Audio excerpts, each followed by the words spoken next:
Olá pessoal, tudo bem? Que vos fala é o professor Salomão. Pessoal, vamos dar, portanto, seguimento à nossa videoaula, pessoal. Nesse contexto e consequência, vamos aqui continuar a videoaula e vamos tratar especificamente, pessoal, da igualdade substancial, que também tangencia-se ao crivo de ruptura de qualquer tipo de desigualdade regional ou social.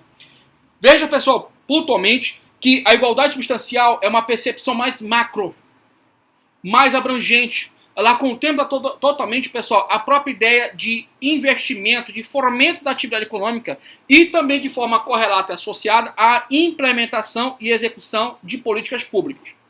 Nesse contexto de consequência, para a gente encerrar o bloco da aula passada, a igualdade substancial, que também remete à ideia de redução das desigualdades regionais e sociais, referenda duas orientações claras aos poderes, quais sejam ao poder legislativo e ao poder executivo. Referenda tais vetores de orientações a esses dois poderes, porque efetivamente, pessoal, quem implementa e executa políticas públicas de forma concreta, material, é o executivo. Mas a previsibilidade, a orquestração da dimensão, de onde vai partir, portanto, todo o arranjo de fundamento legal para que haja implementação é a lei. E isso você vai encontrar especificamente quanto à análise das normas programáticas. Porque, veja, a Constituição determina objetivos bem claros, bem fundantes, que é o ideia de quê, gente? De uma sociedade que garanta plenamente o desenvolvimento nacional e venha a erradicar a pobreza, a marginação ou mesmo as desigualdades sociais e regionais. Nesse sentido de consequência, o inciso 3º do artigo 3º da Constituição reforça cada vez mais a ideia de que as políticas públicas elas devem ter como observância, pessoal, reduzir as desigualdades sociais e regionais. Voltando aqui, portanto, a essa conjectura, olha só, pessoal. Significa dizer que a igualdade lato sensu, a igualdade substancial é uma igualdade no sentido mais amplo dos termos. Em contrapartida, a igualdade lato sensu, ou igualdade constitucional, lá do artigo 5º caput da Constituição, que é uma igualdade pontual nas relações intersubjetivas entre as pessoas. Bem, para finalizar ainda mais a nossa explicação pontual, vamos associar a ideia de igualdade substancial com a ideia de solidariedade social. Veja que a igualdade social, pessoal, a igualdade substancial, ela implementa de forma efetiva a solidariedade social. Porque, veja, na solidariedade social, ela viabiliza mecanismos para que as pessoas tenham o que, gente? Uma existência digna. Agora, veja, nesse contexto de conjectura, o que ocorre? Vimos na aula passada que, economicamente, o Brasil, pessoal, é a 8ª economia mundial. Então, teoricamente, pessoal, nós temos, na prática mesmo, nós temos muita gente rica no país. Mais rica que muitas pessoas que vivem em outros países. Né? Nós fica claro e translúcido essa referência. Pessoas muito milionárias aqui no país. Mas, em contrapartida, nós estamos no ranking 79 do IDH. Se você buscar pontualmente o site da ONU, você vai ver o Brasil lá embaixo, cara. E isso foi antes, a análise do material foi feita, evidentemente, com base nesses dados, em 2019. Né? 2019 com essas referências. Então, veja, nós estamos com um país com alto nível de desigualdade social.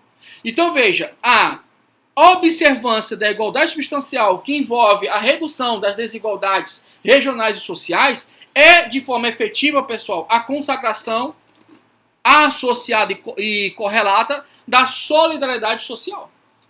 É, portanto, um fenômeno associado que não pode ser ignorado jamais. Para finalizar mesmo a igualdade substancial, nós temos que pontuar que não adianta também o Estado ele fomentar pontualmente, pessoal, a atividade econômica. Ele deve, portanto, planificar, não de forma a per si aos termos, mas buscando, portanto, uma equalização maior de reduzir concentrações de riquezas em determinados blocos, setores regionais. Ou seja, a economia brasileira é do Brasil, não pontuais localizações, certo? Mesmo no âmbito regional, concentração de riquezas na capital em detrimento dos municípios, demais municípios. Deve haver, portanto, gente, uma verdadeira igualdade no que tange a redução das desigualdades regionais e sociais, tá? Bem, feito tais expoentes, vamos partir agora para um outro estudo, pessoal, que é o da igualdade lato sensu, também chamado de igualdade funcional ou isonomia. Pessoal, mas antes de eu adentrar mais a fundo, né, nós mergulharmos assim nesse mar lindo, belíssimo do conhecimento acerca do princípio da igualdade, nós não podemos esquecer que a igualdade substancial, ela referenda, pessoal, uma visão macroeconômica, uma visão maior a título do país. Inclusive, no que tange pontualmente, pessoal, a pessoa jurídica territorial soberana, quando implementa políticas públicas. E aqui eu quero fazer uma ressalva pontual para vocês que a igualdade no sentido constitucional, a igualdade constitucional ou lato sensu do artigo 5º caput, ela referenda uma igualdade intersubjetiva. Olha só, pessoal, a igualdade lato sensu, ela referenda uma igualdade intersubjetiva entre pessoas. E ela vai reconhecer bem claramente dois graus nítidos e clássicos. Primeiro, que existe uma igualdade de todos perante a lei.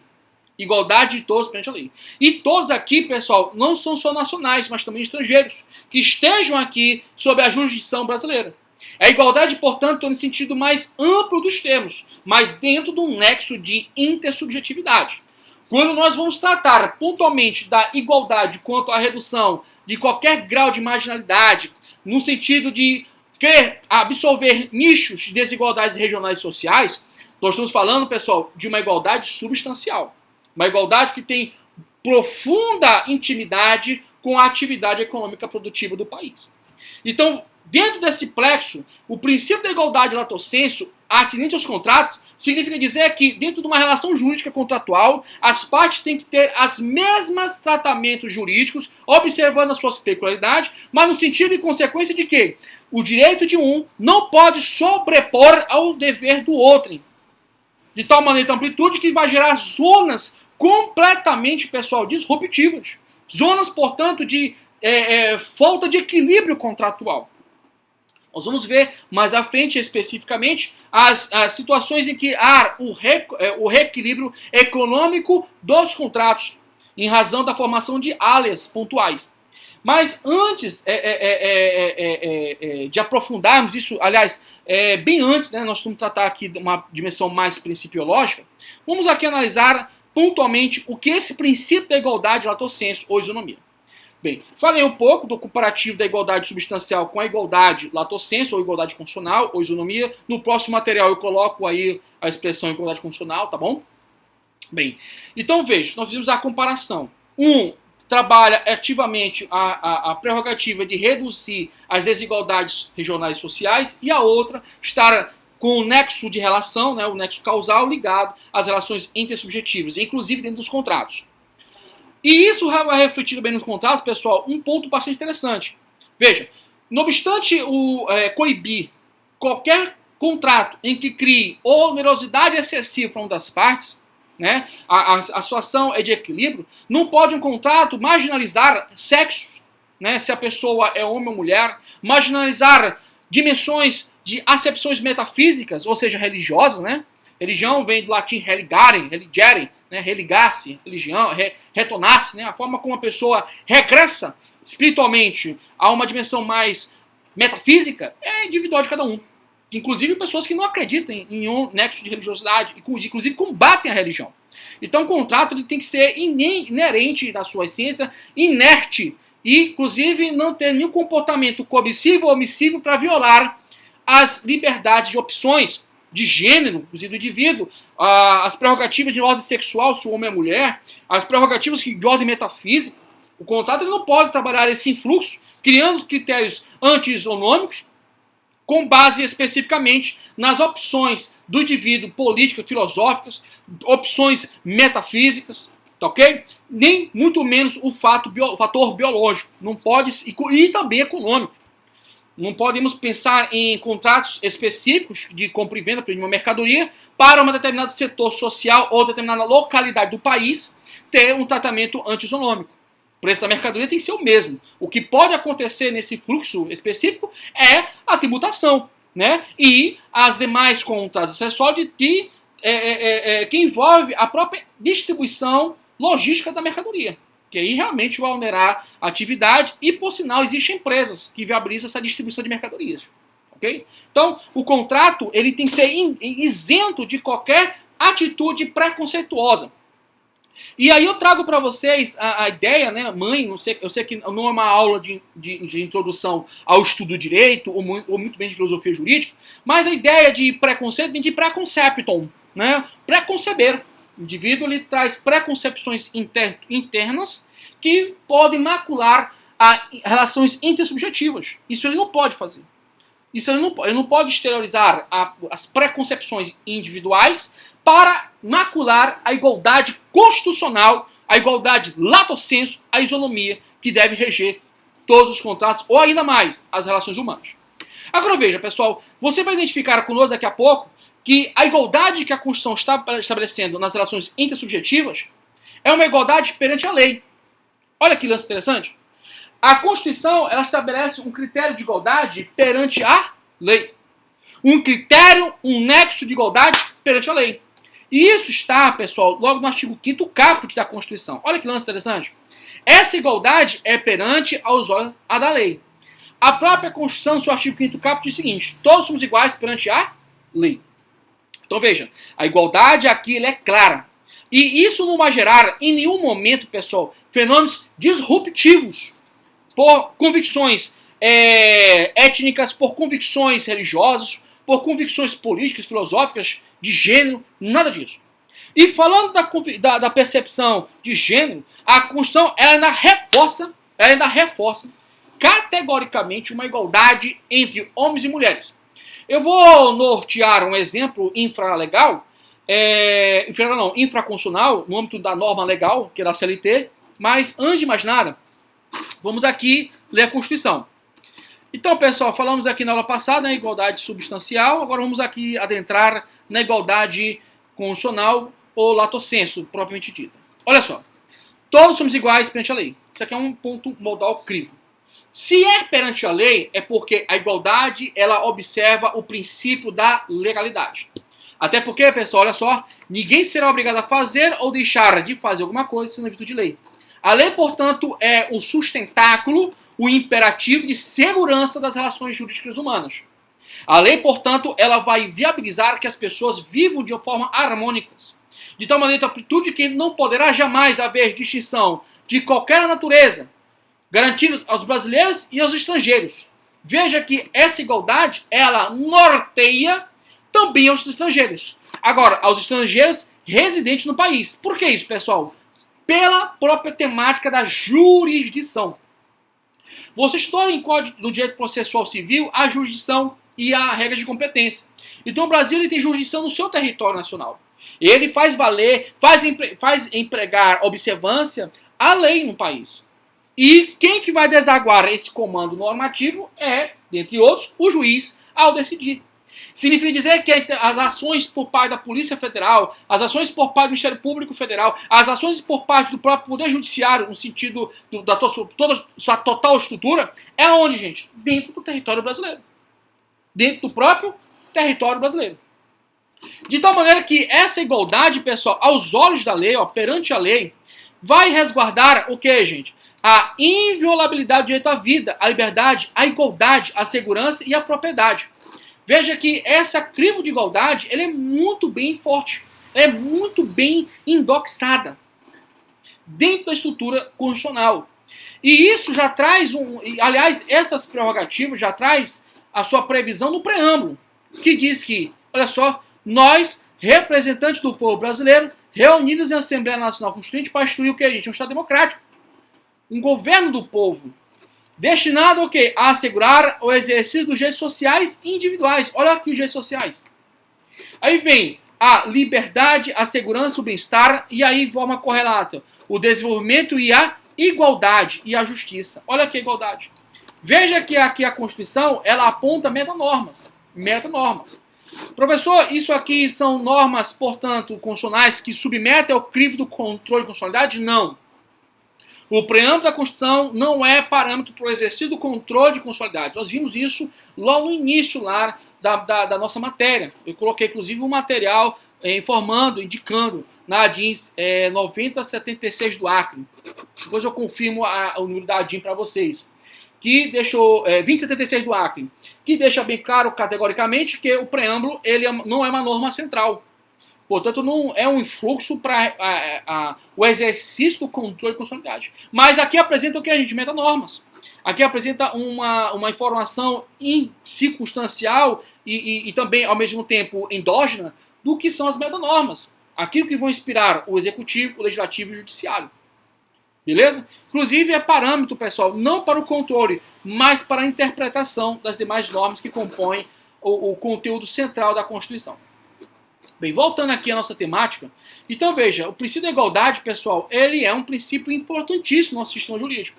Ele, em todas as matérias, seja do direito privado, como do direito constitucional, como do direito administrativo, tributário, é tema de análise. Nesse sentido de consequência, eu trago para vocês, pessoal, o artigo 5º da CLT, que trata dessa referência de igualdade. Olha só, a todo trabalho de igual valor corresponderá salário igual, sem distinção de sexo. E no que tange a sexo, a Constituição estabelece, pessoal, critérios que somente poderão ser atinentes à redação da Constituição ao observar anti-isonomia. Isso mesmo. Somente a Constituição pode estabelecer critérios de anti-isonomia. Isso está na própria redação do artigo 5º, inciso 1, que fala da igualdade de gênero. Olha só, homens e mulheres são iguais em direitos e obrigações nos termos desta Constituição. Isso não significa dizer, pessoal, por categorias, por atividades, haver uma certa discrepância a nível, portanto, pessoal, de tratamento. Mas não jamais atingindo o que, gente? Salário. Salário. Veja que é possível, dentro do critério das relações... Eu estou falando isso de trabalho porque, indiscutivelmente, a razão da reforma trabalhista, advindo da lei 13.466/2017, ou melhor, a reforma de Temer, até porque já tivemos várias reformas na CLT, mas em advento da reforma de Temer, pela lei 13.466/2017, fica claro que a dimensão trabalhista, por mais que alguns não queiram ouvir, mas é um direito privado, matéria de direito privado, categoricamente falando. E envolve, inclusive, um instituto que é os contratos. Bem, nesse contexto de consequência, pessoal, a CLT ela resguarda o princípio da proteção, leva em consideração a vulnerabilidade do empregado. E dentro desse critério de vulnerabilidade do empregado, evidentemente, o homem ele tem a capacidade genética física de poder ter mais força, por assim dizer. Tá? E a legislação trabalhista ela vai desenvolver uma série de maiores, para dizer, mais ônus laboral, no sentido não amplo dos termos, mas no sentido da sua atividade em relação à mulher. Mas não em razão, pessoal, de criar anti-isonomia de salário. Tá? Anti-isonomia de salário, tá bom?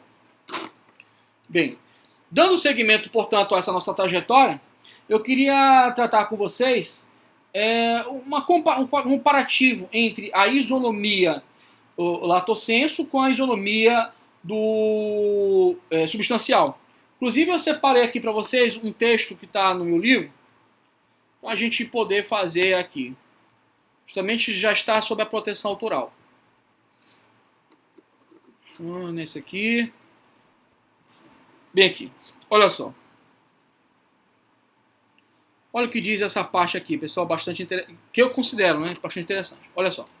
Na mesma medida e consequência, se a igualdade substancial refere-se à sistemática da igualdade ou vertente regional, macro, propiciando que as políticas públicas venham a reunir esforços ao desenvolvimento social e nacional, com o intuito de planificar racionalmente a riqueza no país, em vista de coibir políticas públicas que, com base em crescimento desarmônico de riqueza, formando centros de concentração em detrimento da totalidade do país, a igualdade do caput do artigo 5º da Constituição trata igualmente, significativamente, da igualdade perante pares.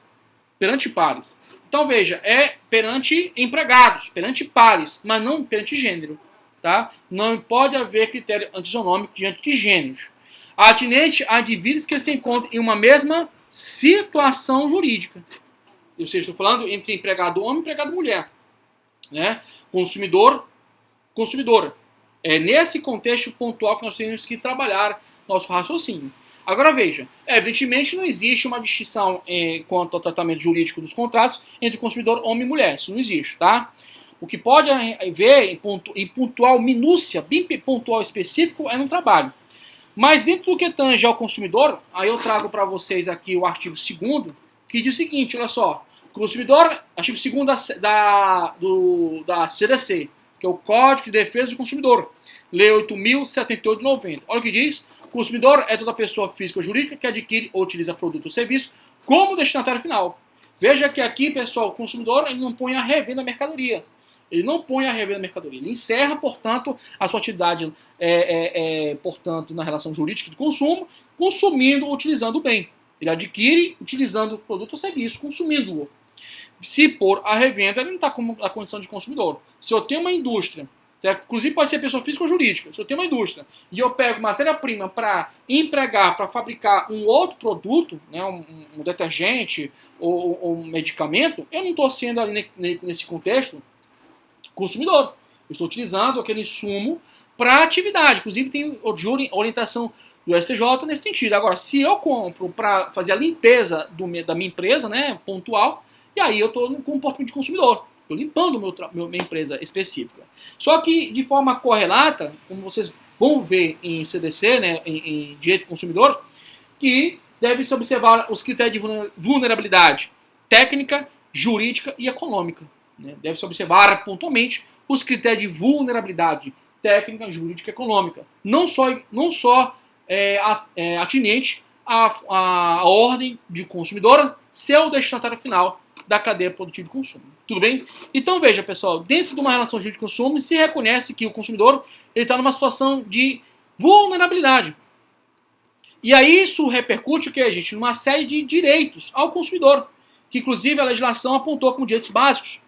Nesse sentido de consequência, pessoal, olha só, nós temos aqui o inciso número 1 do artigo 6 do CDC, que diz que, olha só, são direitos básicos do consumidor a proteção à vida, à saúde e à segurança contra os riscos provocados por práticas dos fornecedores de produtos e serviços considerados perigosos ou nocivos.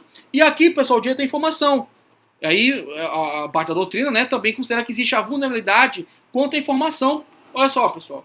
Aí, na relação de consumo deve haver o quê? Informação adequada e clara sobre os diferentes produtos e serviços com especificação correta de quantidade, características, composição, qualidade, tributos incidentes e preços, bem como sobre os riscos que apresentem. Tá? Então isso aqui é importante. O grande norte dessa modificação legislativa, em todos os aspectos que nós devemos pontuar, é a ideia de informar a incidência do tributo, pessoal. Então se você for numa loja, fazer um consumo, né, onde for, a nota fiscal, né, cupom fiscal, perdoe-me, você vai receber a informação pontual do tributo incidente ali sobre a mercadoria em relação à cadeia produtiva, né? Você vai ter informação da incidência de tributos, tá? Dando seguimento ao nosso trabalho, ainda na igualdade lato sensu, vou botar aqui porque fica mais fácil para lembrar das coisas. Só um instantinho. Bem, muita coisa, né? Então vamos lá. Então veja, pessoal, aqui no que tange pontualmente o princípio da igualdade lato sensu ou isonomia, para finalizar, portanto, esse bloco, há um reconhecimento claro e translúcido no que tange, no que se refere aos contratos, de uma vulnerabilidade diferenciada, que é chamada de vulnerabilidade social. O que seria isso? Pessoal, desse contexto de consequência, isso você observa, por exemplo, nos contratos de adesão, que, inclusive, pessoal, traz um viés interpretativo maior, favorável ao aderente. Então, existe um plexo, portanto, pessoal, de uma série de incidências da igualdade, tá? E, inclusive, o reconhecimento da vulnerabilidade social. Tudo bem? E, para finalizar, aliás, deixa eu colocar aqui a DIN 3330, salvo engano, só confirmando aqui, na DI 3330, que fala da questão da isonomia material e formal, tá? Com inspiração do jurista Rui Barbosa, aí vem a máxima aristotélica, tal. Tem um julgado bastante interessante, 3330, deixa eu ver se eu falei certo. Falei certo, tá? Então vamos aqui, pessoal, olha só. Como que se homenageia a insuperável máxima aristotélica de que a verdadeira igualdade consiste em tratar igualmente os iguais e desiguais, os desigualmente os desiguais, máxima que Rui Barbosa interpretou com o ideal de tratar igualmente os iguais perante a medida em que se igualem, e tratar desigualmente os desiguais também na medida em que se desigualem. Traduz. Então, pessoal, vamos supor pontualmente aqui, dentro de um nexo, de uma prestação de serviço bancário, né? Nós temos aí a necessidade de termos uma fila de banco dando pontual atendimento a idosos, pontual atendimento favorecido para mulheres gestantes ou com crianças de colo, né?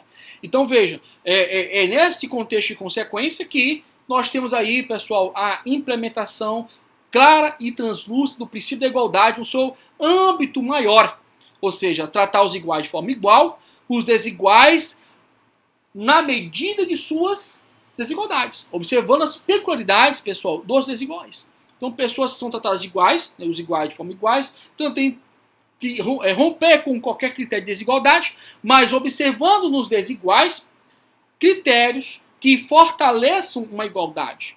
Mesma essência, trabalhando ainda com serviço de prestação, serviço bancário, nós temos as rampas, pessoal, de acesso para as pessoas deficientes quanto à mobilidade, né? Então, nós temos uma rampa de acesso justamente para atender essas prerrogativas. Tá? Mais uma vez, vou ler a ADI 3330, que diz o seguinte: com que se homenageia a insuperável massa aristotélica de que a verdadeira igualdade consiste em tratar igualmente os iguais e desigualmente os desiguais, máxima que Rui Barbosa interpretou com o ideal de tratar igualmente os iguais, porém, na medida em que se igualem, e tratar desigualmente os desiguais, também na medida em que se desigualam.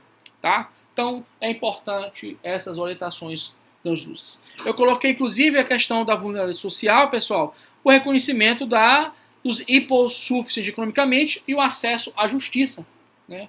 Eu acho que o 98 do CDC traz a critério do acesso gratuito ou gratuito, né? Dependendo de onde você está no país, tem uma diferença linguística da expressão gratuito, gratuito, enfim. Então, veja, nesse contexto de consequência, o acesso à justiça deve ser favorecido não só por ser uma vertente constitucional, mas também, pessoal, porque é um critério de igualdade. É um critério de igualdade, tá? Bem, pessoal, bastante longa a explicação no que tange a igualdade. E aqui nós vamos partir, portanto, dos pressupostos. Aqui eu vou fazer só um apanhado da análise aqui da Lei da Liberdade Econômica, né? Trabalhando pontualmente essa plenitude aqui no que tange os princípios da ordem econômica. Então, a partir desse momento, nós vamos ler a Lei de Liberdade, né? Lei de Liberdade, do direito de liberdade econômica, e aí nós vamos tratar pontualmente, pessoal, dessa aplicação dos princípios da ordem econômica no que tange aos contratos, com os olhos atinentes à Lei de Liberdade, Lei do direito de liberdade econômica, tá bom? Bem, pessoal, muito obrigado pela atenção de todos vocês. Fique com Deus. Até a próxima, se Deus quiser.